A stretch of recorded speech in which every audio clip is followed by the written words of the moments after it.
Hi viewers, welcome to our channel. ప్రస్తుతం మనతో పాటు ప్రముఖ పొలిటికల్ అనలిస్ట్ ఇమ్మంది రామారావు గారు ఉన్నారు. వారితో ఒకసారి మాట్లాడదాం. సార్ నమస్కారం. సార్ నమస్తే బాబు. Sir, TTD chairman and membership పదవుల కోసం ప్రొడ్యూసర్ అశ్విని దత్ గారు అండ్ డైరెక్టర్ రాఘవేంద్రరావు గారు కాంపిటీషన్ లో ఉన్నారు. వీళ్ళు కూడా రేస్ లో ఉన్నారు, గట్టి ప్రయత్నం చేస్తున్నారు వీటి కోసం అని చెప్పేసి వార్తలు వినిపిస్తున్నాయి సార్. సోషల్ మీడియాలో కూడా మాట్లాడుకుంటున్నారు. మరి ఈ వార్తల్లో నిజమెంతుంది? వీళ్ళు ఈ పదవుల కోసం ఆశిస్తున్నారా? వాళ్ళకి దొరికే అవకాశం ఏమన్నా ఉంది? ఎందుకంటే టీడీపీ గవర్నమెంట్ వచ్చింది, వీళ్ళు టీడీపీతో చాలా సన్నిహితంగా కూడా ఉన్నారు. మరి పోస్టుల్లో వీళ్ళని నియమించే అవకాశం ఉందంటారా సార్? ఇప్పుడు మనకి ఎక్కువగా ఈ సోషల్ మీడియాలో వస్తుంది పుకార్ల పర్వం ఎక్కువైపోయింది. వీళ్ళు వాళ్ళు అనుకోవడం తప్ప అది నిజం కాదు. వాళ్ళ దృష్టిలో ఉండేదే ఉంటుంది.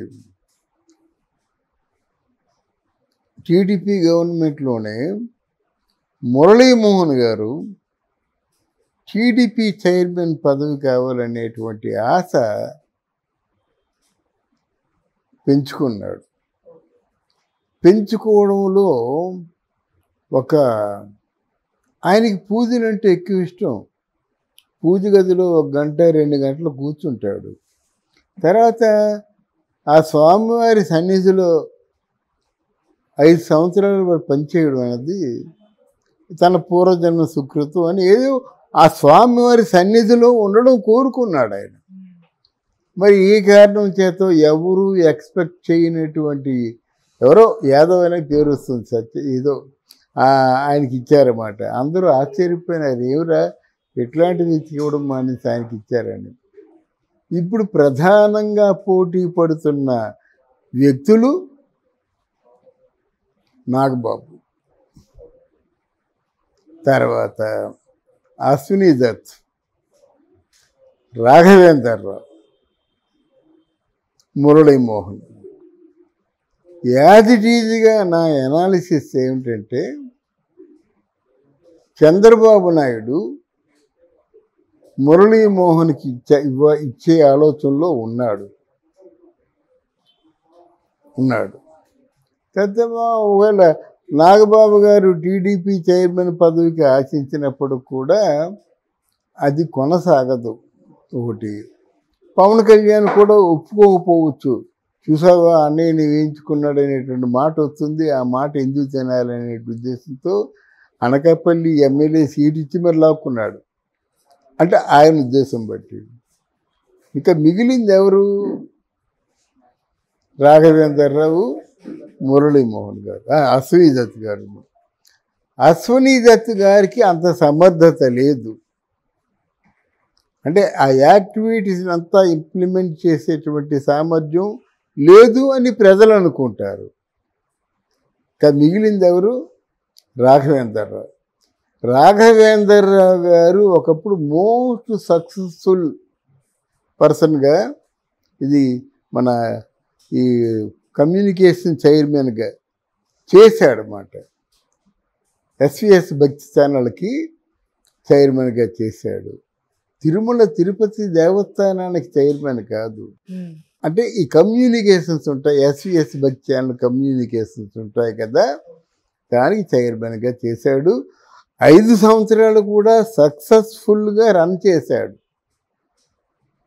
అయితే ఆ కమ్యూనికేషన్ చైర్మన్ వేరును ఇక్కడ భక్తి అంటే టీటీడీ చైర్మన్ అన్నది కొంచెం వ్యత్యాసంతో కూడుకున్నది, మోస్ట్ కీలకంగా కూడుకున్నది. అది ఎస్విఎస్ చైర్మన్ అంటే ఆయనే సుప్రీమో. ఈ దేవస్థానం చైర్మన్కి బోర్డు మెంబర్స్ ఉంటారు.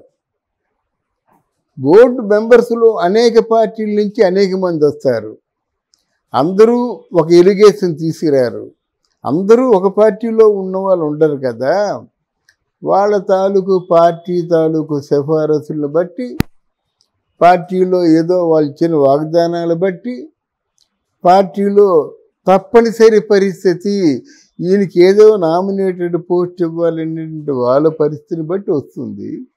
కనుక వీటన్నిటిని కూడా అజాత శత్రువుగా పిలుచుకునే ఒక మంచి సెలబ్రిటీని ఎన్నుకోవాలి. అటువంటి పేరు మురళీమోహన్ గారికే ఉంది. నన్ను అడిగితే నా అనుభవంలో టీడీపీ చైర్మన్గా మురళీమోహన్ గారు ఉంటే మరిన్ని శోభాయమాన పనులు చేయగలుగుతాడు. నా దృష్టిలో మురళీమోహన్ గారు కానీ చైర్మన్ ఉంటే, ఒకప్పుడు బిఎన్ రెడ్డి గారు విజయవాహిని స్టూడియో తాలూకు అధినేత కొండ తాలూకు వాతావరణాన్ని ఎంత ఎంత పవిత్రమైన వాతావరణంగా మార్చాడో, మళ్ళీ మురళీమోహన్ గారు వచ్చినట్టయితే అంత ప్రశాంతమైనటువంటి వాతావరణాన్ని అక్కడ మారుస్తాడు. బహుశా ఆ మకం కూడా అక్కడ మార్చేసుకుంటాడేమో తెలీదు. అంటే అంత భక్తి, ఎవరికైనా భక్తి ఉన్నోళ్ళకి కదండి. భక్తి ఉన్న వాళ్ళు స్వామిని అడుగుతారు, స్వామి నన్ను ఏం చేయమంటామని. వాళ్ళు ఏదో కళ్ళలో కనిపిస్తారు, చెప్తారు, అది వెంటనే ఇంప్లిమెంట్ చేస్తాడు. అర్థమైందా? ఈ భక్తి లేకుంటే చేయాలంటే ఇది సినిమా. నాగేశ్వరరావు గారినేమో ఇది విప్రనారాయణుడు లేకపోతే ఏదో భక్తుడిగా యాక్ట్ అది యాక్టింగ్, అది నిజ జీవితం కదా. అందువల్ల బహుశా చంద్రబాబు నాయుడు గారి అంటే తెలివితేటల మీద డిపెండ్ అయి ఉంటుంది. స్వంత తెలివితేటలతో ఆలోచించినట్టయితే ఈసారి వచ్చే టీడీపీ చైర్మన్ పదవి మురళీమోహన్కే దక్కుతుందని నా ఉద్దేశం. దీనికి కారణాలు చెప్తా. రాఘవేంద్రరావు గారు ఆల్రెడీ తిరుమల తిరుపతి దేవస్థానంలో వర్క్ చేశారు. మళ్ళీ వర్క్ చేయడం అనేది అది కరెక్ట్ కాదు. ఆ కాసు ఉండొచ్చు. రాఘవేంద్రరావు గారి వల్ల తిరుమల తిరుపతి దేవస్థానం తాలూకు ప్రభ మరింత వెలుగుతుంది. ఆ తాలూకు ఆ ప్రసారాలు ఏ విధంగా సాగాలో తిరుమల తిరుపతి దేవస్థానం ఛానల్ని ఎంత బాగా పెంచాలో ఉన్నట్టయితే ఈరోజు భక్తి టీవీ లేదు, ఏదీ లేదు. ఆ ఒక్క టీవీ చాలు. బట్ తెల్లారులేస్తే గోవింద అనకంటే ఉన్నవాళ్ళు ఎవరున్నారండి? ఇక్కడ మురళీమోహన్ని పెట్టినట్టయితే ఆ కొండ వైభవం 10 ఇంతలు అవుతుంది. ఎక్కడ పడితే అక్కడ ధ్యాన మండపాలు కానీ, వాగ్గేయకారులు పిలవడం కానీ, అన్నమయ్య సంకీర్తనలు కానీ, లేకపోతే శంకుచక్ర నామాలు అప్పుడు పెట్టాడు మహానుభావుడు బిఎన్ రెడ్డి గారు. శంకుచక్ర నామాలు కానీ, లేకపోతే శ్రీనివాస చరిత్రం కానీ, అవసరమైతే బొమ్మలతో పెట్టేస్తారండి. అవి కావాలి కదా, తిరుపతి వెళ్ళే వాళ్ళు చూడడానికి ఏదో ఒకటి కావాలి కదా. పాపనాశనం వెళ్ళి వచ్చేస్తే ఎలాగవుద్ది? శ్రీనివాస చరిత్రం ఉందా?